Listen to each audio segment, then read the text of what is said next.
आपको एक अमल बताता हूं। एक बार दरूद पाक या एक तस्बीह या 1,00,000 1 करोड़ 1 अरब जितना भी दरूद पाक पढ़ें, मेरे आका की जालियों के सामने बैठ के हमेशा पढ़ें। हुजूर की जालियों मुबारक के सामने बैठ के पढ़िए। मेरा एक मशवरा है कि यहां ना पढ़ा करें, आप अपने घर में, दफ्तर, दुकान, अपने मकाम पे ना पढ़ा करें, बस सिर्फ हुजूर की जालियों के सामने बैठ के पढ़ा करें।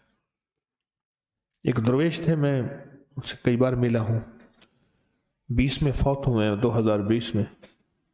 40 साल मुसलसल उन्होंने मुझे बताया, 40 साल मुसलसल हुजूर के रोजे के सामने बैठ के वो दरूद और सलाम पढ़ते थे।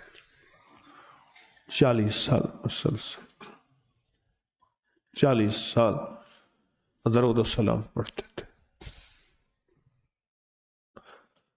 बहुत पुरानी बात है, मैंने उनसे अर्ज किया, गालिबन 20-22 साल कमोबेश, इससे ज्यादा होगी। मैंने उनसे अर्ज किया, मैंने कहा दरूद कैसे पढ़े? ऐसे इशारा किया हुजूर की जालियों के सामने। हम ये देख रहे हैं अंदर 3 अफराद हैं।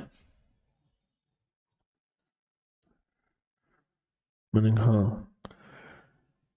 कहा कि हुजूर की जालियों के सामने दुनिया के जिस कोने में जा कर बैठ पढ़, पर तसव्वुर इन जालियों का।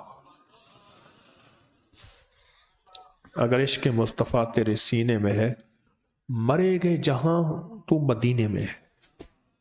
जहां भी मरेगा तू होगा जहां, पर तू मदीने में होगा। कमली वाले की इश्क और मोहब्बत अगर तेरे सीने में है तो फिर तो मदीने में है। मैं के जालियों के सामने बैठ के एक बार दरूद पाक पढ़, तसव्वुर जालियों का हो। तो 1,00,000 दफा पढ़, तसव्वुर जालियों का, कि हुजूर की जालियों के सामने पढ़ रहा हूं, हुजूर बराह रास्त मेरा दरूद सुन रहे हैं, बराह रास्त मेरा दरूद सुन रहे हैं और खुश हो रहे हैं और मुस्कुरा के मुझे देख रहे हैं, और उनकी मुस्कुराहट की कैफियत मेरे अंदर ऐसे है कि मेरे सारे दुखड़े, मेरे सारे दर्द, मेरे सारे गम, मेरी सारी परेशानियां बस खत्म हो गई, घुल गई, खत्म हो गई, घुल गई। मेरे सारे मसाइल हल हो गए, मेरी सारी मुश्किलें दूर हो गई, घुल गई।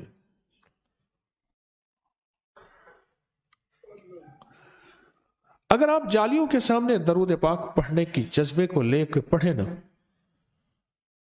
मुझे एक साहब कहने लगे कि अब मेरे साथ आलम यह है, मैं जालियों के सामने बैठ के दरूद पढ़ता हूं तो मेरे दाएं हजरत अबू बकर, दाएं हजरत उमर आके बैठ जाते हैं और हुजूर का जलवा मेरे सामने बिल्कुल सामने आ जाता है। मश्क कर करके अब कैफियत यही है कि जालियां एक पल में बैठती मेरे सामने खुल जाती हैं और जालियों के आगे तहद नजर पूरा मंजर और पूरे जलवे आंखों से देखता हूं।